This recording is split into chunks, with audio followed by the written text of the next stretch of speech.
Hello, everybody, and welcome to this Thorogood Associates webinar about how we built a solution that's helping Oxford University Endowment Management, or OUem for short, apply generative AI to their investment analysis. So here's an agenda for the session today. We're going to start off with an introduction to Thorogood, and then I'll run through who OUem are and how the need that we're going to be talking about today emerged. I'm then going to hand over to Paul for a practical demonstration of the tool that we built for OUem before coming back to me to round us off with how the solution works, what OUem are using it for, what are our learnings coming away from building the tool. But first, I'll start with some introductions of the presenters. So my name's Ewan Yaxley, and I'm a data and AI consultant at Thorogood, based out of our London office. I've worked with many of our clients to deliver data engineering, visualization, and AI and machine learning solutions with a particular specialization on data science and AI. I'm joined by my colleague Paul, who's a principal data and AI consultant, also based out of our office in London, who heads up our relationship with OUem. And we were both part of the project team for the solution that we're going to be talking about today. As I mentioned, Paul and I are consultants at Thorogood. And if you've not heard of Thorogood before, we're a global independent data and AI consultancy with offices in the UK, US, Brazil, India, and Singapore. We work with our clients on solutions right across the remit of data and AI, from end-to-end solution delivery, design, and architecture to tool training and application support. And our main aim is to help our customers in the right way. So combining our expert knowledge of key technologies in the space, a deep understanding of the data that we work with, and a strong business focus to ensure our solutions always deliver value for your business. I'll begin the webinar by setting the scene a little bit on who OUem are and what they do, because I think it goes some way to explaining the need they had and how we're moving towards addressing that need. So OUem, or Oxford University Endowment Management, describe themselves as managers of charitable money, mainly derived through the university, for investors attracted by the long-term approach to global investing. And it is truly long-term in this case, because they go on themselves to say that managing an endowment is unlike traditional investment because of the nature of the beneficiaries.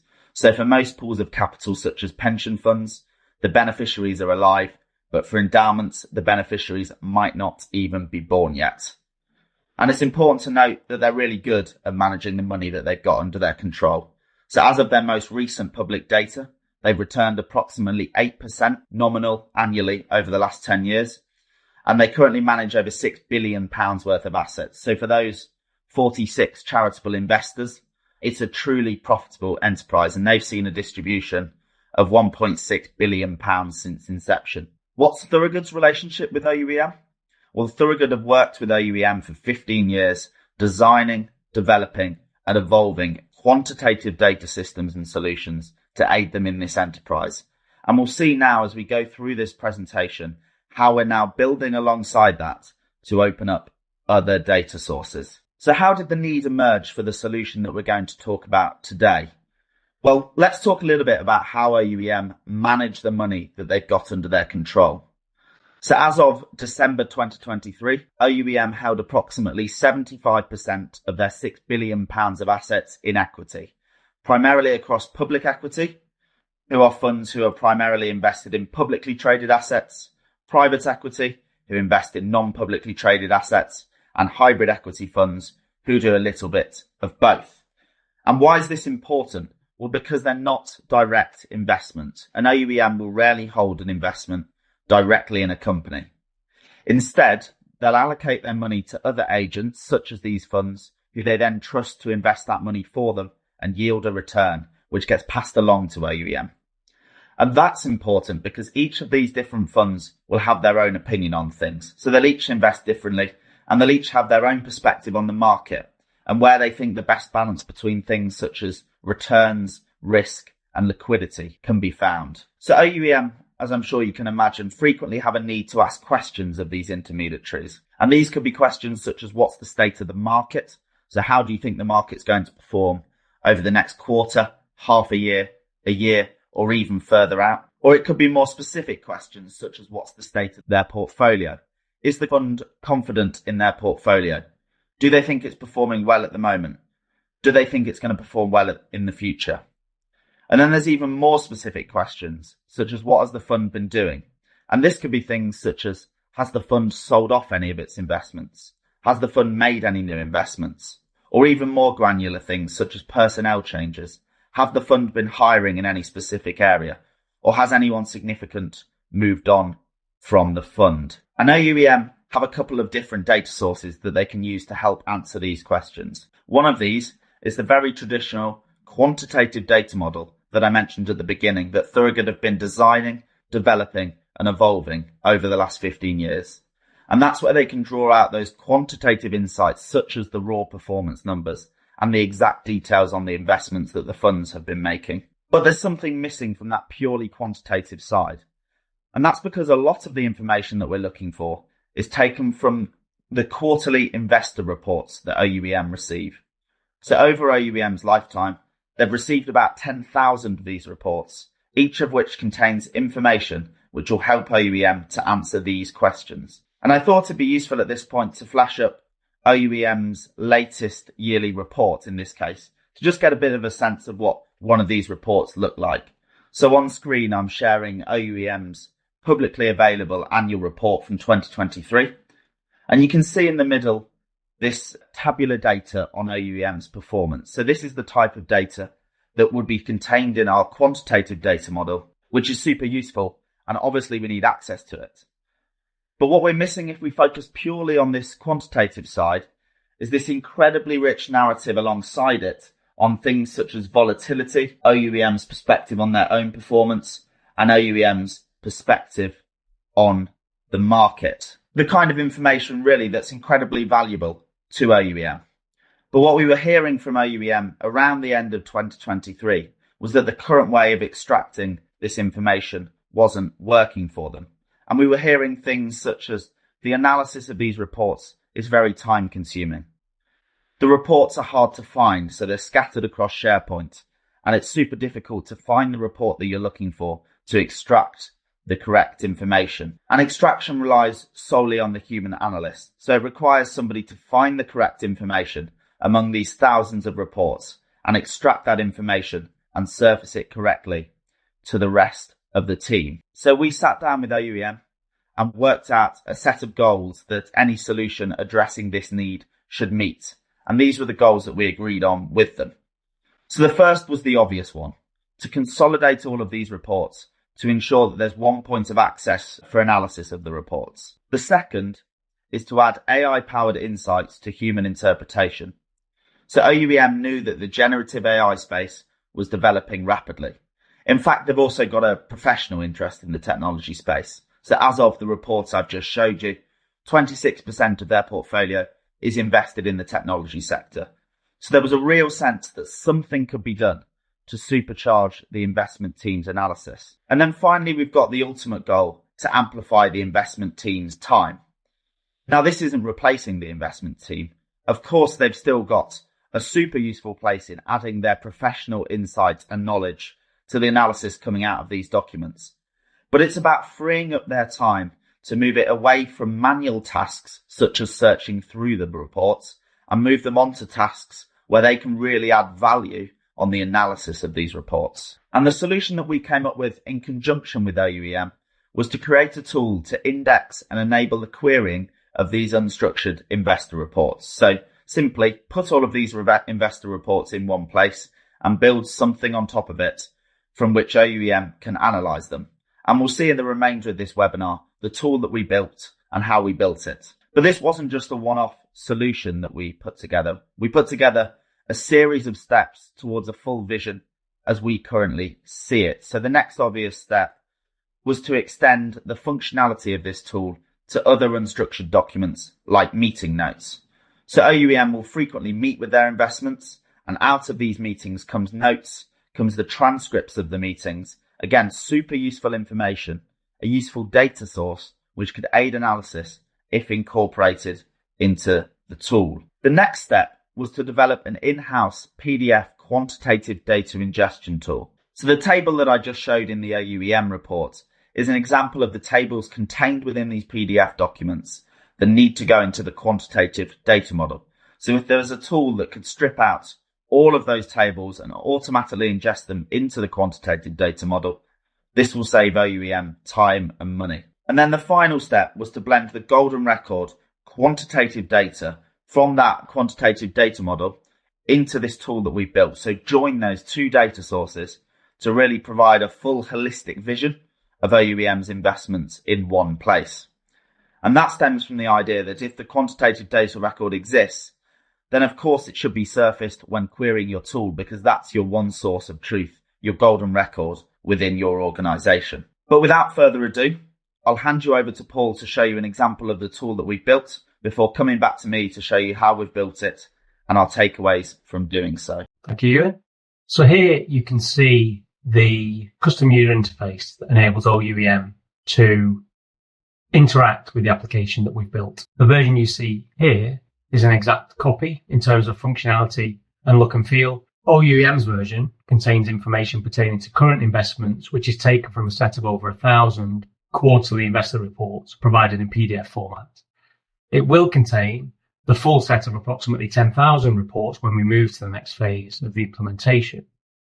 Now, to preserve confidentiality, rather than being based on quarterly investor reports specific to OUEM, for the version that you can see here, we've instead ingested and indexed information from over 100 publicly available earnings report transcripts from Alphabet, Amazon, Apple, Meta, Microsoft, and NVIDIA. So OUEM's version contains much more information, which is private to them, something that we can't share with a wider audience. So what you see today is just for demonstration purposes, as is the additional domain filter, which just limits the application to focus on these technology company documents. Again, just for demonstration purposes, something that I won't be changing today. So the application consists of 3 pages. First of all, document page. It's a dynamically updated list of documents that have been ingested and indexed within the application. It has some basic sort, filter, and search functionality that allows the user to easily understand what information is contained within the model. And as mentioned, you can see in the company column, Alphabet, Apple, etc. I could choose to filter on this column so it contains Meta. For example, that just shows me the documents we have for Meta. I can sort by year, I can sort by quarter if I so wished. The search page provides functionality that enables the user to search the contents of documents for specific text, or more importantly, potentially related subject matter. We have a couple of filters at the top, company and quarter, which allow us to focus search on specific companies or time periods if we want to. And finally, we have the chat page, which enables a user to basically chat with their data. So if we go back to the search page, as mentioned, this enables the user to search the set of documents for a specific term or phrase. So if I type AI, for example, it'll go away and bring me back a list of documents that reference not just a piece of text, AI, based on a keyword search, but will highlight in bold anything in the source documents that is deemed relevant to AI. So we can see AI powered, artificial intelligence. So the add-on here versus what you might get from a standard search against a SharePoint document library is that you'll get results that the model has determined are relevant to your query based on a semantic search, not just exact keyword matches. And we'll describe later on exactly how this works. As a second example, if I this time filter Amazon and I type climate, you can see that the results are returned just relevant to Amazon. Now, if we wanted to filter in this way in SharePoint, we need to tag every document loaded into SharePoint with the keyword Amazon or Apple, or whatever the company is, something we don't need to do in this application. Now, in the results, the relevant keyword or words are highlighted in bold again, like in the previous example. You'll see there's a little bit more variation this time. So as well as climate, we see climate crisis, climate change, climate resilience. We get environment down here. Now we've added functionality that takes you directly to the page where the reference is taken from. So on this second reference here, if I click on the link, you can see on this page, there's a section headed supporting communities and protecting the environment. And towards the bottom, there's a section here announced that the Right Now Climate Fund is developing, etc., which was referenced in the search results. And you can see that this document's 15-page document. It's a pretty small font document, lots of text, lots of tables of data as well. Not an easy document to navigate through and find specific pieces of information. Okay, let me return to the chat page. And now look at the chat functionality, which as mentioned, allows a user to chat with their data. Now, at this point, just as a reminder, I've searched for documents with information relating to artificial intelligence and climate change. And I can see that there's lots of text in that one example document, the rest are the same. So the search is useful in terms of finding relevant documents and taking me to the specific location of relevant text in those documents. But I'm still faced with having to spend time consuming and interpreting the information that's available to me. What I really want to be able to do is save time and ask questions to get summaries of the information available across all of the relevant documents, so I can spend time acting on the information rather than finding it in the first place. So as a starting point here, I'd like to have a summary of Alphabet's latest report. So let me type, what is a summary of Alphabet's 2024 Q2 report? So what the application does, it goes away and it generates a summary of information that it deems is relevant to my question, with some, in this example, neat highlighting of the bullet points. It's a nicely formatted summary. I can see it's sectioned in terms of revenue and income, segment performance, expenses and investments, etc. And there are 3 references that it's used. I'll come on to that in a little bit more detail later on. So that's interesting. I'd like to know more. So tell me more about the expenses, and click the arrow. And again, it goes away and generates a response to my prompt based on the information that is deemed relevant from the set of documents it deems relevant to my question. It'll take a little time, sometimes just a few seconds. You can see it's still generating the bottom of the screen, but it's generating a similarly formatted response. This time, focus more on the detail of my question about expenses, which again is useful. Let me ask a final question here. Have there been any personnel changes? Again, goes away and generates some content and some response for me. It tells me here, okay, Ruth Porat has transitioned into a new position. Useful piece of information that I've not had to kind of read the documents to understand. Now, note, with the exception of the first question, I haven't specified Alphabet. The nature of the application is that the prompts that I enter continue to build context, and just like a real conversation, I don't need to specify Alphabet with each subsequent prompt. It knows that this is the context of the conversation. But I might not want that to be the case. I may or may not want to build on my previous questions. So we give the option to clear the chat and start again. Down here, we have a clear chat button. It doesn't just clear the text on the screen in a basic sense. It resets the dialogue and clears all previous prompts from the context, because all previous questions that are asked are fed into the prompt. So I'll clear the chat and ask another question, this time a slightly broader one. I'm interested in Microsoft's position on sustainability. So I'll ask that question. What is the company's position sustainability? Let me just filter on Microsoft and I'll ask that question. So again, what happens here is that the application is generating a summary of information based on the documents that it deems relevant to this specific question. I didn't need to specify the company in the question because I've specified the company as a filter. There with Microsoft's only documents relevant to Microsoft are included in the search for information. And I'm provided down here with links to 3 documents. There's 3 citations there related to this information. So Microsoft Cloud for Sustainability here, it tells me that that is taken from references 1 and 2. So let's look at the second one, Microsoft Cloud for Sustainability.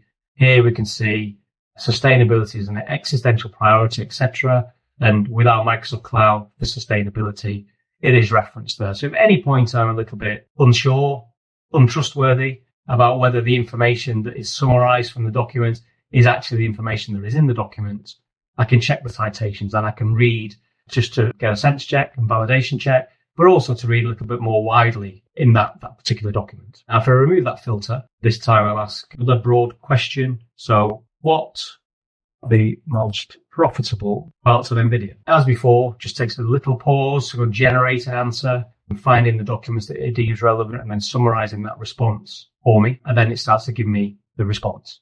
And so you can see here, it's a reasonably detailed response in terms of that question. If I open one of the cited documents, so here, gaming, it tells me record $3.06 billion revenue.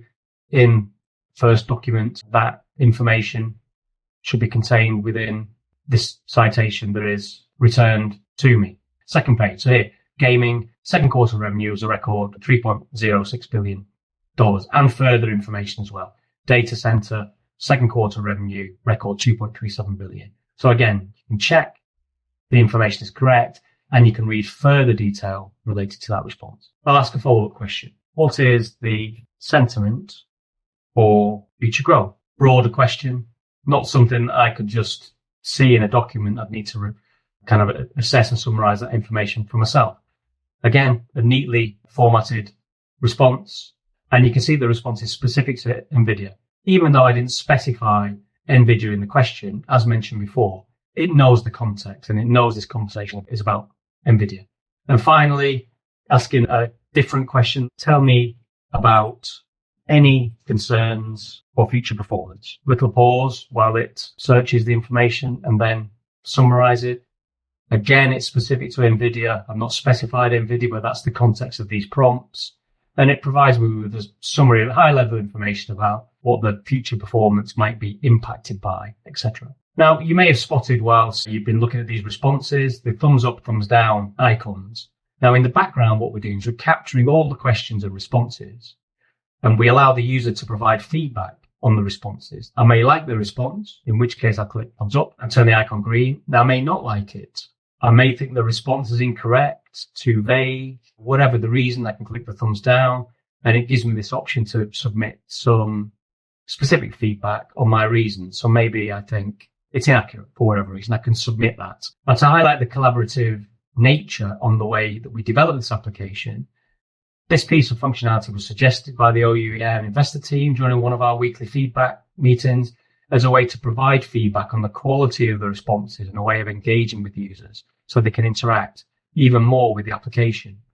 So not only do we capture the questions and responses, we capture feedback on the user perception of these responses. And whilst we're not currently dynamically tweaking the model settings, this is functionality that we could build in. We can review whether there are any patterns in the responses and feedback and tweak settings accordingly if we believe that this would improve the quality of the responses going forwards. So hopefully this has provided a good overview of some of the capabilities available within this custom-built application that we've built for OUem and some of the benefits of being able to chat with your data. I'll now hand back to Ewan, who will share some more details on what we've done to build this application. Thank you, Paul. So as Paul said, throughout the remainder of the section, I'm going to walk you through the technical workings of the solution that Paul just showed, follow it up with the learnings that we're taking away from building it. But let's begin with how it works. And we'll start with a top-down view here. So on our left here, this is our current situation. We've got thousands of PDF documents, investor reports contained within SharePoint. And our first step is to bring all of those documents into one place in our data lake from which we can build on top of it. And it's here that we start to introduce some of our AI-powered tools. So we use the computer vision of Azure AI Document Intelligence Studio to drag out the text in our documents, to drag out the sections, and to drag out our tables. And we store all of that in text format in our cloud storage. And it's from here that we can really build the powerhouse of our solution, something called a search index, which sits in Azure AI Search. And from this search index, we can build our points of entry. So we can build the search interface and the chat interface that Paul just showed you, powered by Azure OpenAI models. But I think it's important to note, we built this in Azure. These are Azure tools on screen, but it doesn't have to be Azure. So the equivalent tools exist across Amazon and Google as well. And we can quite easily switch in and out these Azure tools for different ones. But overall, in totality on your screen here, this is a retrieval augmented generation or RAG architecture, which you might have read about elsewhere. So if we think about on the spectrum of large language models, fine tuning on one side and prompt engineering on the other side, this is very much far on the prompt engineering side. And I'll show you a little bit later the kind of mega prompts that we put into these Azure OpenAI models. But let's first dive a little bit deeper and think about flow. And we're going to walk through how we prepare our documents to be retrieved and what happens to our query once we input it to enable the most successful retrieval possible. And we'll begin with our documents. So the first step with our documents is to extract useful fields from their attributes. And we'd be foolish not to do that, really. So that's taking things like the company name from the demo that Paul just showed and the quarter that the document was published in, and attaching those to the document as fields, which later down the line will enable more successful retrieval. The next step is to do something that's a little bit counterintuitive, and that's to take the default output of Azure AI Document Intelligence Studio and convert that plain text output into a text format called Markdown. Well, why do we do this? Well, we noticed through working with OUem that the tabular information wasn't being handled very well in plain text format. And what Markdown does is it introduces some light formatting, which allows a little bit more structure to be understood by the GPT models that we're using. And Microsoft are bringing this in as well. So they're currently switching all of their default outputs of Azure Document Intelligence Studio over to Markdown from that plain text output. Our next step is to split the documents into 3-page chunks. So that's breaking up our document so it doesn't exist as the entire 15 or 20-page document that Paul showed earlier. Why do we do that? These models have something called a context window, which is a cap on the amount of tokens you can stuff into one of these models. And what we don't want to do is fill up our entire context window with irrelevant information. We want to maximize the amount of relevant information that we're passing into our model to enable the best possible response. So we take all of this, we take our defining attributes, our useful fields, we pass those into our search index as keywords. We take our Markdown content field, we pass that into our search index. And then we also create something called a vector content field and add that in as well. And let's talk a little bit more about that last one, the vector content field. Why do we need it? Well, let's imagine that we're searching for the term artificial intelligence, and we've got 3 documents which contain the phrases database, cloud architecture, and machine learning. Well, a conventional search will look at the document containing database and go no match. Cloud architecture, no match. Machine learning, no match. None of them mention exactly the phrase artificial intelligence, so we return no documents. What we really need here is some way of measuring how similar these phrases are to our search term. And how we can do that is by introducing some mathematical representation of these phrases.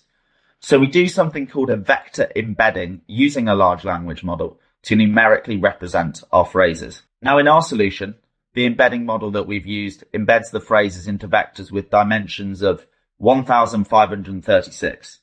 For visualization purposes, we've used 2 in this case. But what we can do by representing our vector in a mathematical way is begin to measure how close terms are to each other. So I've plotted artificial intelligence for you there. Let's embed database, cloud architecture, and machine learning, and we can plot those as well for visualization purposes. And what we can now do is measure the difference between these phrases to our search terms. So database, pretty far away. It doesn't really have the same meaning as artificial intelligence. Cloud architecture gets a little bit closer to what we're looking for, but still not quite there. Machine learning, the closest of all our documents to the term artificial intelligence. Let's return the document that mentions machine learning. So with that in mind, let's move on to what happens once a user inputs a query into the tool that Paul showed earlier. Well, the first step is to create our search terms from the query. And it's at this point we can apply a filter on our underlying documents. So for example, if we filter on Meta, our solution is not even going to know that the documents belonging to other companies even exist. It's only going to get past documents published by Meta. And now we start our search. So we do a vector search, as I've just showed you. But a vector search on its own actually isn't enough for OUEM's use case.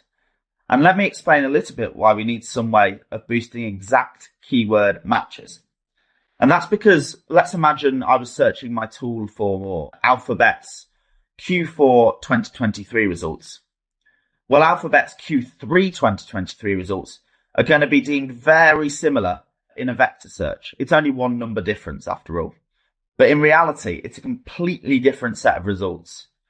So what our keyword search allows us to do is boost up exact matches for certain fields. So I can boost up the exact match for the date for Q4 2023 and combine that with our vector search to really get the best of both worlds in something called a hybrid search. We take the top 50 of our outputs from our hybrid search, we pass over them one more time, re-rank them, and we take the top K of those results and pass them along with our input query all the way over on our left to our model as context. And let me bring this to life a little bit and show you one of the examples of a prompt for a question that we could ask of the tool. You can see here at the top, we've got our system prompts. So this is a prompt that gets passed to the model every time we ask a question, telling it how to behave and telling it how we want our responses formatted. And then alongside this, we have pages upon pages of documents that have been deemed relevant to the question that we've asked, also passed to the model to enable it to answer the question. So here we've got 5 chunks in total. You can see it amounts to about 15 pages. And this gets passed to our model alongside the very simple query that we started off with. What is Amazon's position on artificial intelligence? So our model can now take this question and sift through all of the relevant context we've supplied to it and output one neat answer. So that's the technical workings of our solution. Let me round us off here with a little bit of self-evaluation and what are our learnings coming away from building the tool.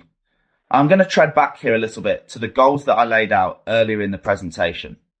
So the first was to consolidate reports for easy access.